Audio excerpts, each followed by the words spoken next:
Alright, what is going on, ladies and gentlemen? My name is Alan Hunter, and today we're going to be talking about the absolute beauty of a WOJ bomb that we got earlier today. Now, for some of you who might not know what a WOJ bomb is, a WOJ bomb is any bit of news that we get from an ESPN reporter named Adrian Wojnarowski. I don't know if that's actually how you pronounce his name. That's always how I've done it, though. If I'm wrong, please correct me in the comments. The special thing about Woj is that he's always the first person to report on really big news, such as major signings or major trades. One of the biggest notable ones being Kevin Durant to the Warriors. So today we got a beautiful Woj bomb in the sense that Kristaps Porzingis has been traded to the Dallas Mavericks. Now, before I let my thoughts be known about this trade, let's go over exactly what was traded. First, the Dallas Mavericks will be receiving Kristaps Porzingis, Courtney Lee, Tim Hardaway Jr., and Trey Burke from the New York Knicks. The New York Knicks, on the other hand, will be getting DeAndre Jordan, Dennis Smith Jr., as well as Wesley Matthews. And at the time of this recording, we don't know what draft picks are in it, but it is sounding like a first-round pick will be included in that deal. So let's move on to what my thoughts are on this trade. First of all, I really like this trade for both teams specifically. Alright, and so let's talk about what I like about the Knicks in this situation. A lot of people might think that they might have lost this trade because they're getting rid of their franchise centerpiece in Kristaps Porzingis. But in a lot of ways, I actually like this trade for the Knicks. And the reason is it reminds me a lot of the Brooklyn Nets rebuild. And for those of you who don't know, the Brooklyn Nets have been a mess for the past 5 years. But this year, they've actually been in a playoff position due to a lot of their general manager and head coach doing a great job with the little bit of assets that they did have and turning those into quality NBA players. The Brooklyn Nets have made one of the best turnarounds that we've seen in this NBA year, and I think the New York Knicks are really trying to replicate that.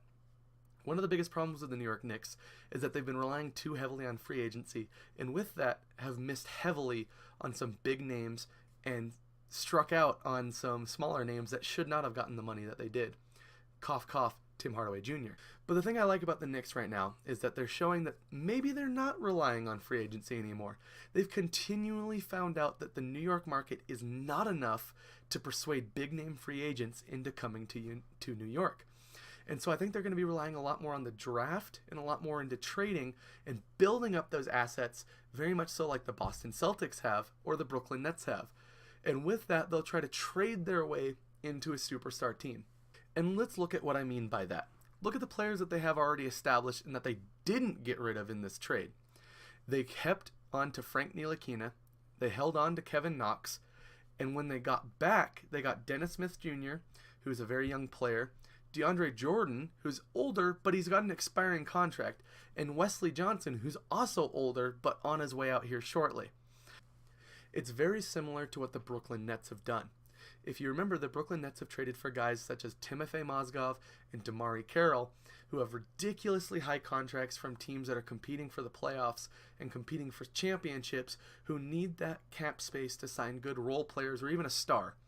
And so the Brooklyn Nets have taken on these bad contracts, and in return, they've kind of stolen the first-round picks of all these different teams. And with those, they've turned around and gotten some great players with those picks, such as Jared Allen and Karis LeVert. The Brooklyn Nets have done a great job of rebuilding and getting together a bunch of young pieces. Now, the players that the Brooklyn Nets have on their team right now is by no means a championship team, and probably never will be with the core that they have right now. However, they have built through the draft, they have built through trading, and really have not had any free agent signings to think of. Right now, they're the 6th seed in the East, and there's a lot of people now looking at the Brooklyn Nets as a possible destination. The Brooklyn Nets are going to be a team to be looking out for in the next 2 to 3 years for trading for a superstar and attaining superstars through free agency because they've got the young talent around them to build up to that. And they've made some great deals for some younger players and really built a young talent pool, such as with guys like D'Angelo Russell and getting other guys like Spencer Dinwiddie. I really see the Knicks going in this direction. You look at the team that they have now after the trade. You have guys like Frank Ntilikina, Kevin Knox, and Dennis Smith Jr., all on the same roster, plus another first-round pick, as well as their own first-round pick. You're going to have 5 players right off the bat who are going to be under 25 years old, still developing, and there's a couple of them who are already ballers. I don't see the New York Knicks competing for a championship anytime soon. Heck, I don't even see them in the playoffs anytime soon. This is a sign of a very long-term rebuild. They're going to be taking on a lot of bad cap. They're going to be taking on a lot of bad players who are just simply overpaid. And they're going to be getting a lot of draft picks and younger players with them. And they're just going to start stockpiling these guys under 25. And most of those guys will not be on the roster come 5 years from now. However, the ones who are usually going to be developed pretty well. And what they're going to do is they're going to keep stockpiling these picks, stockpiling these young players, and then use them as trade assets later on. It's really a beautiful way of rebuilding. And I like the direction that the Knicks seemingly are taking. They're going to start not necessarily ignoring free agency, because I would totally start throwing out offers still, but they're not relying on free agency anymore. They have a backup plan. Now for the Dallas Mavericks. I love this trade for the Mavericks as well. Now, mind you, Dennis Smith Jr. getting traded away is a big hit for them. However, it sounds like he was having feuds with Rick Carlisle, so it makes sense that he would be traded away because of that. Still, though, he's a very young point guard with a really promising future, and any young player being traded away is always a knock on the team. However, when you're able to trade a young player like Dennis Smith Jr. and get back another young all-star like Kristaps Porzingis, that's immediately a win. That first-round pick really, it might hurt them, it might not. Again, we don't even know what first-round pick is being traded yet. And really, if it's a future first-rounder, it's not going to hurt them at all, because I definitely see them in the playoffs by next year. The Dallas Mavericks have quickly become the European Central of the league. Dirk Nowitzki, who knows how long he's going to be playing still.